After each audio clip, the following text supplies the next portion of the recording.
Hey y'all, this is Misty here, and today I'm going to be making an easy homemade ketchup recipe. And I'll be making a few other things, but this is what I'm doing first. And my ingredients is, you want tomatoes, salt, white vinegar, sugar, stevia, pickle and spices, dry mustard, cinnamon, red pepper, cloves of garlic, onion, absorbic acid, and tomato paste. And all but the tomato paste and the thermoflow, which this is just a thickener that's used among the Amish lot. You can use cornstarch if you don't have it. I'll be putting all this stuff together and cooking it for 1 hour. And this is what I'm using for my absorbic acid. You can use vitamin C powder if you want. That's what a lot of the ladies here use. I'll be cooking this for 1 hour. And then once I cook it for 1 hour, I'm going to put it through this food mill. And this will probably be the longest process is doing this and running it through it. And once I get it all ran through that food mill several times till it's nice and done, then I'm going to put it back on and I'm going to boil it. When I bring it to a boil, then I'm going to add my thickener and my tomato paste and cook it till it's nice and thick, and then I'm going to water bath can it. And also they told me that if you want it to be a little more finer, more like a texture from the store, to blend it in a blender before you water bath it. Alright? I'll be back in a little while. I have this all together. Me and Indica chopped up all these tomatoes and the onions and garlic, and got my seasonings on there. I just want to show it to you before I mix them up because they're awful pretty. And I'm going to mix this up with my hands so that way I get it thoroughly blended. And then I'm going to put it on the stove, let it cook for 1 hour. Alright, and I've got my ketchup mixture. It's been cooking for 1 hour, and I've got it in here. And I found my grill spatula to stir it because that stuff was boiling pretty good. And what I'm going to do here is, and it's pretty hot, so I don't know, I may have to take a while to do this. We're going to pour it in here. And then I'll probably try to pour it until I get it good and full. I'll just put this in here for the first round.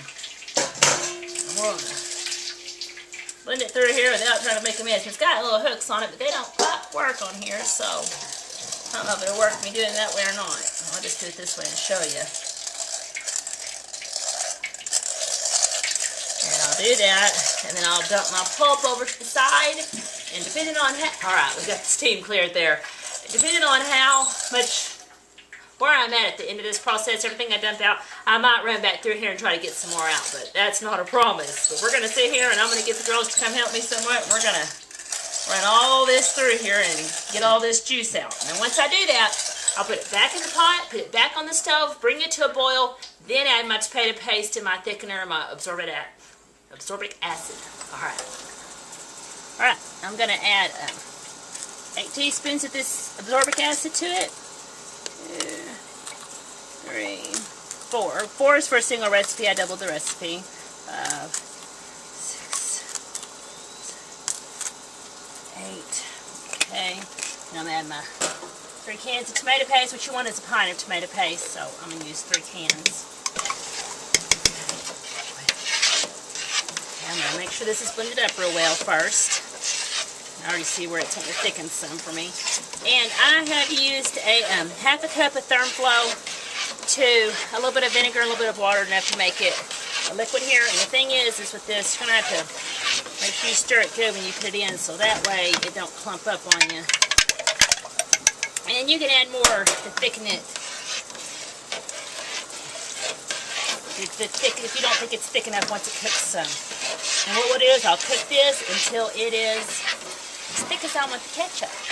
And once I do get it to that thickness, then I will show it to you before I put it in the jar. Okay, I've got this cooked as thick as I want it, and it will thicken more as it cools. So I'm going to put it in my jars, and then I will water bath this for 30 minutes. And I got my water on the stove with my hot water bath, and it's almost to a boil, so when I put this in here, it'll come to a boil pretty good. Once your water bath comes to a boil, then you start timing it, and you time it for 30 minutes, okay? And then you get them out, alright? That's all in this video, and I hope you enjoyed this. Have a good day, and God bless.